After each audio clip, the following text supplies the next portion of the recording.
La soul, pour moi, bon, tout d'abord c'est l'âme, la soul, mais la soul c'est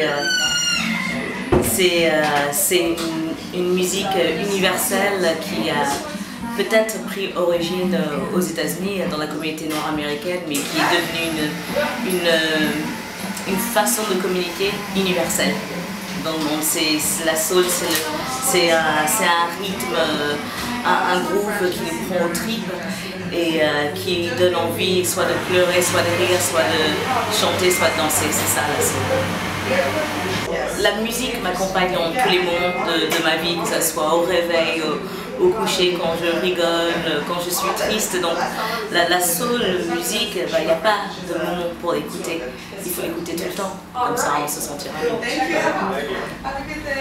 Je ne sais pas d'où vient ma soul. Je crois que ça vient de mes ancêtres, ça vient du fait que je suis noire américaine, ça vient du fait que j'ai été élevée sur cette musique et sur la musique des miens. Donc je pense que c'est inné. Je pense que tout le monde a la soul en eux et on le voit à travers plein d'artistes, quelle que soit leur couleur. C'est la soul, c'est le cousin, ou on va dire la petite cousine du blues. C'est quelque chose d'assez imperceptible, mais quand on entend une voix qui est peut-être un petit peu plus rock que d'habitude, qui a un peu plus de tristesse, malgré le fait que cette voix peut être en train de chanter quelque chose de joyeux, c'est souvent là où on dit que quelqu'un a de la soul. Moi, je sais pas, elle est là. Est-ce que Janis Joplin a de la soul? Ben oui.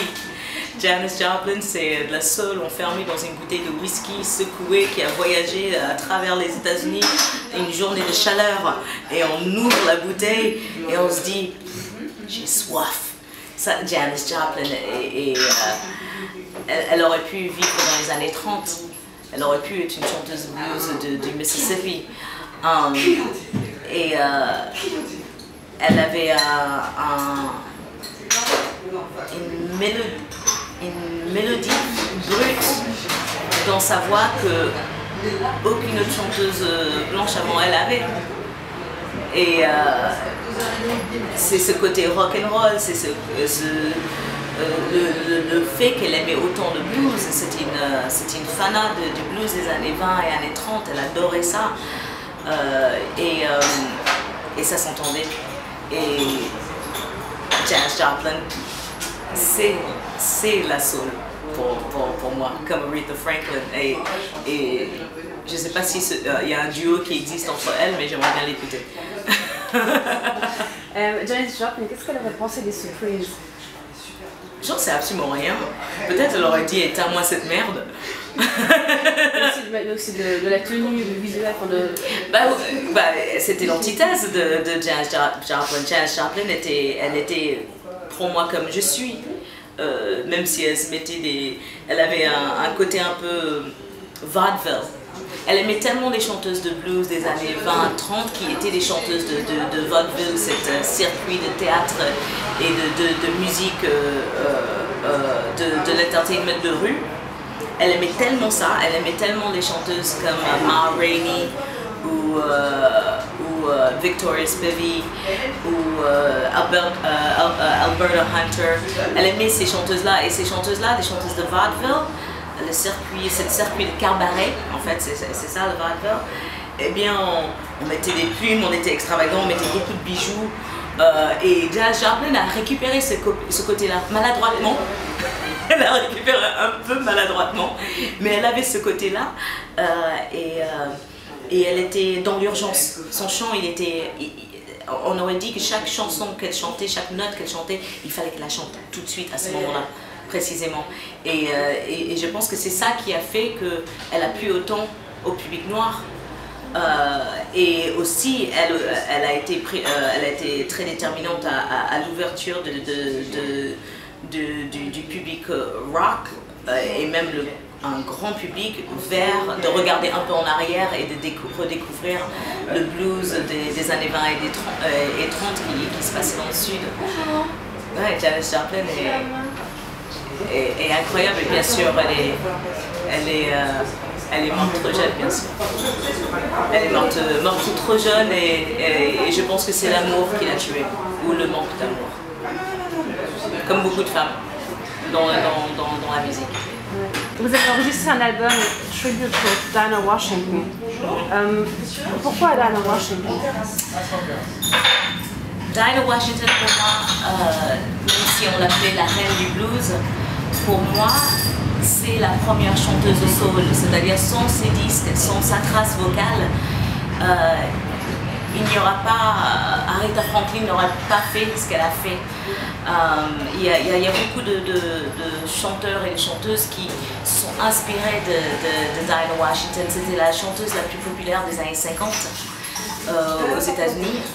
Et en Europe, on la connaît un peu moins bien parce qu'elle n'a pas pu beaucoup tourner en Europe. Mais moi, je suis tombée amoureuse de Dinah Washington quand j'étais toute petite, j'étais tout bébé. J'avais 6 ans, j'ai découvert sa voix espiègle, différente. Elle avait de la soul tout le temps. Elle chantait le jazz, la pop, le country. Toutes ces musiques, elle les chantait, elle les interprétait avec de l'âme. Et avec une façon qui est vraiment propre à elle. Il n'y a personne d'autre qui chante comme Dinah Washington. Et c'est mon premier idole vocal, à côté de ma mère, Didi Bridgewater bien sûr, mais c'est elle qui, c'est sa vie, son combat de femme, sa vie de femme, sa carrière, les morceaux choisis, ses tenues vestimentaires, son humour, tous ces aspects-là ont fait que je suis tombée immédiatement amoureuse d'elle quand j'étais petite. Je ne sais pas pourquoi, ça aurait pu être quelqu'un d'autre, ça aurait pu être Lena Horne, ça aurait pu être Eartha Kitt, ça aurait pu être Etta James en premier, mais pour moi, c'était Dinah Washington. Dinah Washington était atypique. C'était une femme avec beaucoup de caractère. C'est une femme qui quand même a eu 7 maris, voire 8, voire 9. Au bout d'un moment, en fait, on a arrêté de compter. C'était une femme qui était une grande musicienne, très bonne pianiste, et elle avait une force de caractère incroyable. Elle venait du sud des États-Unis, elle a appris toute seule à effacer son accent du sud. Sa mère était une femme d'église, elle jouait dans les églises, elle rêvait que Dinah Washington reste dans le circuit de l'église, mais quand elle était jeune, elle a dit haut et fort qu'elle voulait être un showgirl, une fille de l'entertainment. Et Dinah, c'était, pour vous donner un exemple, quand elle a annoncé à sa mère qu'elle voulait être chanteuse, mais chanteuse de musique profane, elle s'est mariée tout de suite avec un mec qui avait des entrées dans les clubs de Chicago. Et elle est restée mariée avec lui seulement quelques mois. C'était juste histoire de sortir de la maison, parce qu'à cette époque-là, il fallait se marier. Et elle a divorcé assez rapidement, et puis elle a enchaîné. Et puis elle a eu son premier boulot en tant que chanteuse du Lionel Hampton Band quand elle avait 18 ans. Après, elle était insatisfaite de juste chanter 2 chansons par soir et elle les a quittées. Elle n'attendait pas. C'était une femme qui n'attendait absolument pas. Elle avait une idée, elle avait une envie, elle allait le chercher. Elle était dingue de fourrure. Elle avait tout en fourrure chez elle, c'est-à-dire les coussins de canapé, la couverture des toilettes. Elle faisait merveilleusement bien à manger, elle recevait tout le monde dans sa maison, que ce soit Count Basie, Duke Ellington, tous ces musiciens. Et ils savaient que s'ils voulaient passer un bon moment, ils allaient chez Dinah. Quincy Jones était épris d'elle. Il n'y a pas un seul musicien qui n'était pas fan de Dinah Washington. Et on peut demander, on peut regarder tous les documentaires sur la musique nord-américaine, sur le jazz, sur le blues, sur le rhythm and blues. Tout le monde cite cette femme, que ce soit son caractère ou sa façon unique d'interpréter n'importe quelle chanson. C'était vraiment quelqu'un à part et d'extraordinaire de ce côté-là. C'est ça, Dinah Washington. Dinah Washington, c'est une femme qui est décédée à 39 ans, mais qui a quand même réussi à marquer la musique noire américaine par juste son interprétation du morceau What a Difference a Day Makes. Il y a plein de gens qui l'ont interprété, mais la version qui revient toujours, c'est celui de Dinah Washington. Elle a fait 230 enregistrements en moins de 20 ans. Elle a chanté tous les genres musicaux. C'était la première femme noire, artiste noire, à être jouée dans une grande chaîne de diners américains. Et à cette époque-là, aux États-Unis, dans tous les diners, bien sûr, il y avait un jukebox. Et dans les diners blancs, il n'y avait pas de musique noire. Et Dinah Washington était une des premières artistes noires à être dans les jukebox de la chaîne Howard Johnson. C'était assez incroyable. Donc, une femme extraordinaire. Elle a commencé avec le gospel, je pense, avec l'église. Ensuite, elle est allée au jazz, c'est ça? Et comment est-ce qu'elle est venue... Enfin, au final, elle était comme une chanteuse de soul. Elle était chanteuse de soul avant qu'on appelle la musique noire soul. C'est surtout ça. Elle est née en 1924, elle est morte en 1963. Donc sa carrière, le haut de sa carrière, c'était en 59 quand elle a gagné un Grammy Award pour meilleure voix pop, je crois, avec What a Difference a Day Makes. Et ça, et qu'on pense vraiment aux dates, la soul music est seulement arrivée fin 50, début 60. Dinah Washington était déjà décédée.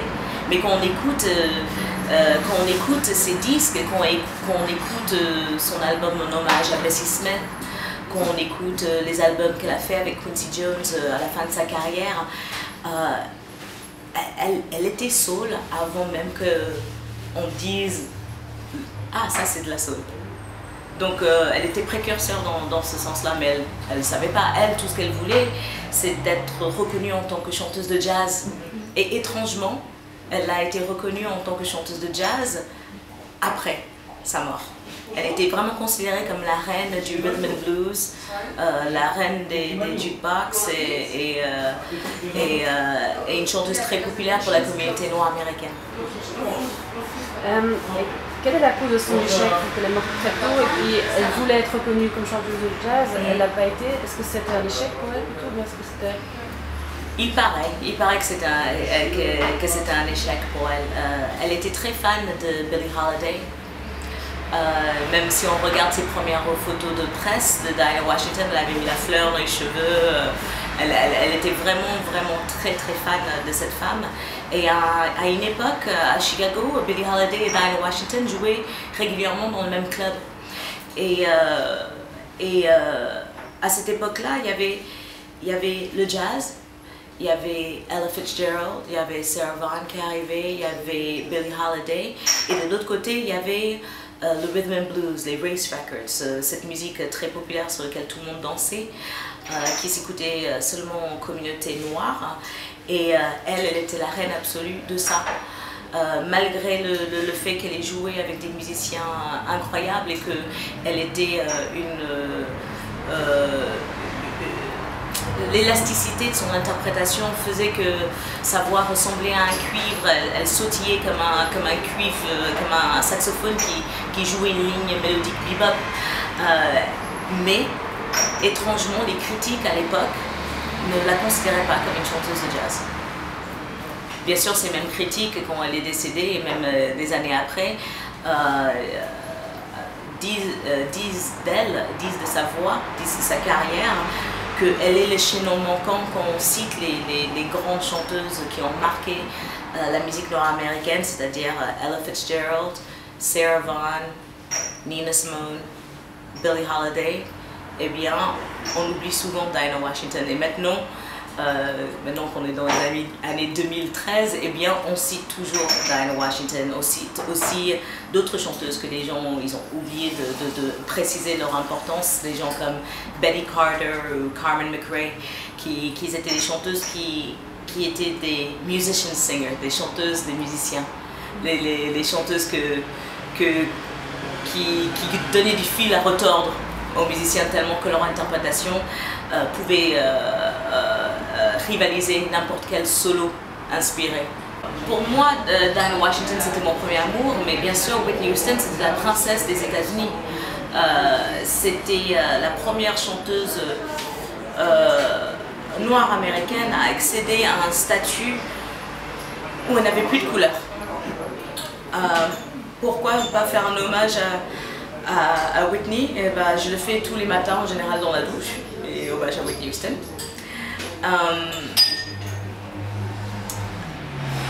Mais aussi proche de sa mort, ce serait faute de goût, et pour moi.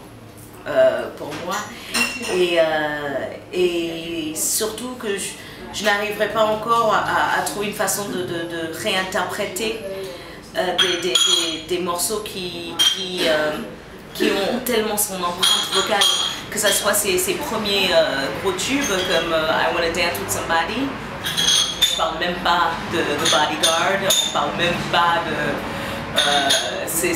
toutes ces grandes ballades. Whitney Houston, alors on parlait de Mahalia Jackson avant, après il y a Aretha Franklin qui a repris le flambeau, après c'était Whitney Houston, cette femme qui représentait ces talents issus du gospel, issus de l'église, et qui se mettent à faire de la musique populaire et qui ont cette interprétation et cette ferveur et intensité dans l'interprétation qui ne peut quasiment que venir de gens qui ont donné des heures et des mois et des années entières à chanter au nom du Seigneur. C'est assez étrange, et pourtant moi j'ai pas allé beaucoup à l'église dans ma vie, parce que j'ai grandi en France. c'est une bonne partie de la raison. Mais Whitney Houston, elle était devenue, elle était une icône moderne pour moi. J'ai grandi, je me coiffais comme Whitney Houston. Je mettais les nœuds dans mes cheveux comme elle, je mettais du rose quand Whitney Houston mettait du rose, je mettais du bleu quand elle mettait du bleu. C'était vraiment pour moi la première princesse noire américaine aux États-Unis. C'était notre Grace Kelly quelque part de ma génération, quand elle a chanté l'hymne national dans les années 80. Je ne sais pas à quel match c'était, mais elle chante l'hymne national et en jogging, s'il vous plaît. Elle arrive en jogging avec un bandeau sport dans les cheveux et elle entame a cappella avec Aretha Franklin. Je pense qu'il n'y a que Whitney Houston qui l'a chanté aussi bien, ou autrement et d'une façon aussi puissante. Elle a un don de Dieu, cette femme. Elle a un don de ciel, des étoiles, c'est poussière d'étoiles. Et je n'oserais pas encore lui rendre hommage. Quand j'ai appris la mort de Whitney Houston, j'ai pleuré comme j'ai jamais pleuré pour qui que ce soit que je n'ai jamais rencontré. Je me rappelle la première fois que j'ai entendu Whitney Houston.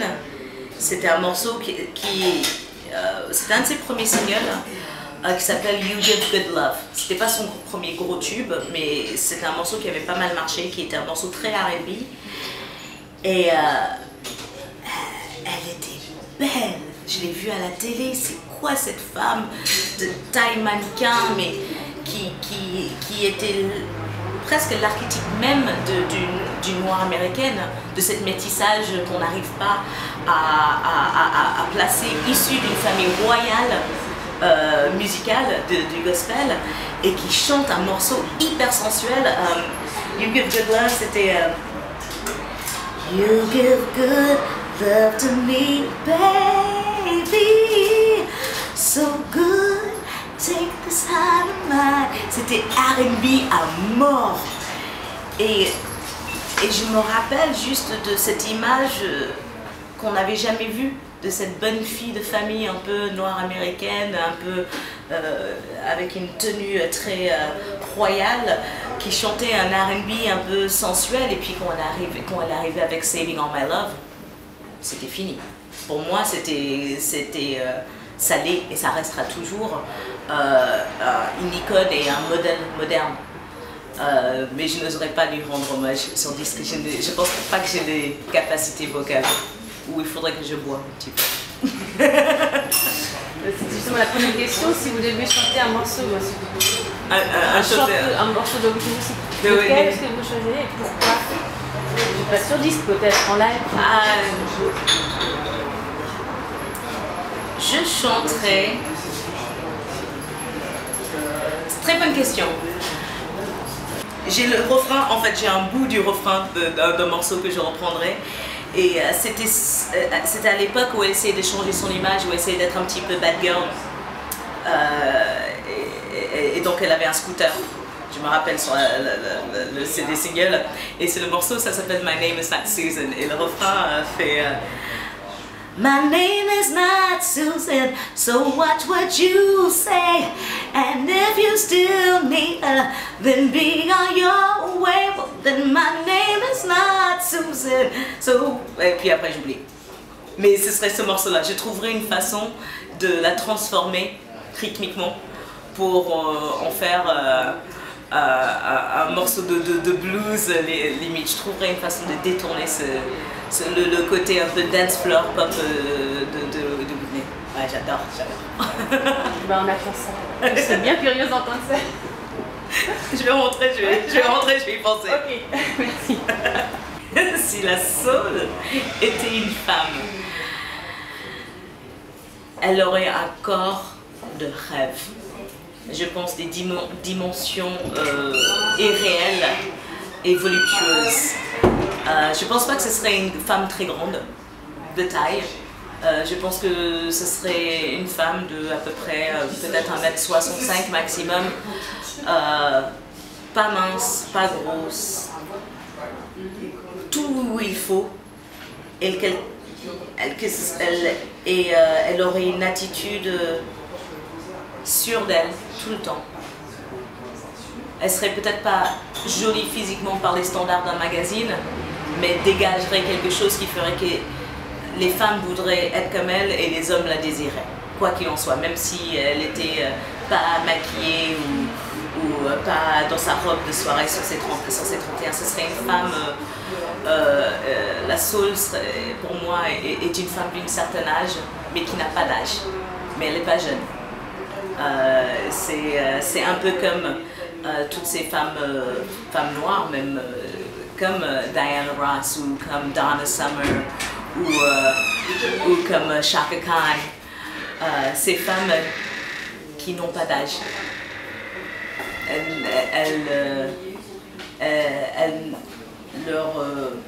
Leur espièglerie, leur curiosité, leur côté, leur jeunesse ne s'estompe pas au fil des années. Ça s'agrandit, ça devient une sorte de savoir-faire, un savoir-vivre. Je pense que la soul serait une femme que j'aimerais bien boire un verre avec elle.